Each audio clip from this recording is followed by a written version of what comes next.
So, ito ang aking lulutuin sa kanyang Tuesday baon kasi nag-request siya kagabi.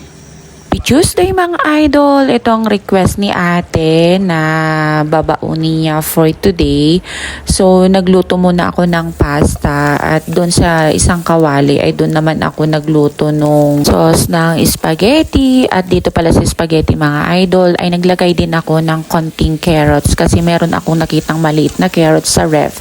So inilagay ko na lang din. So ginisa ko kasama nung sausage at saka ko naman dahan-dahan na iniluto bago ko ilagay itong sauce na pang spaghetti. At naglagay ako ng konting tubig para at least hindi siya ma-burn at dumikit dun sa kawali. At naglagay din ako ng maraming herbs na pampalasa at kunting asukal. Saka ako naman pinakuluan ng pinakuluan.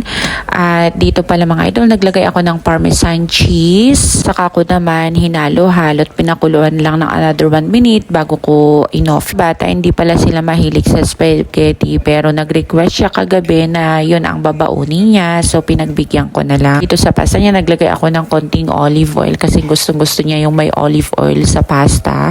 At naglagay ako nung sauce na ginawa ko. Pero hindi ko muna pinaghalo-halo yung sauce at saka yung pasta. Nilagay ko lang sa top nung pasta para siya nang maghalo bago niya kainin. Sa morning snack niya mga idol ay nag-request si ate yung turon na may cheese sa loob. Kaso nga lang wala akong nabiling wrapper. Kaya binold ko na lang ulit yung saba para yun na yung morning snack niya. At naglagay ako ng konting biscuit para at least kung kulang ay meron siyang extra.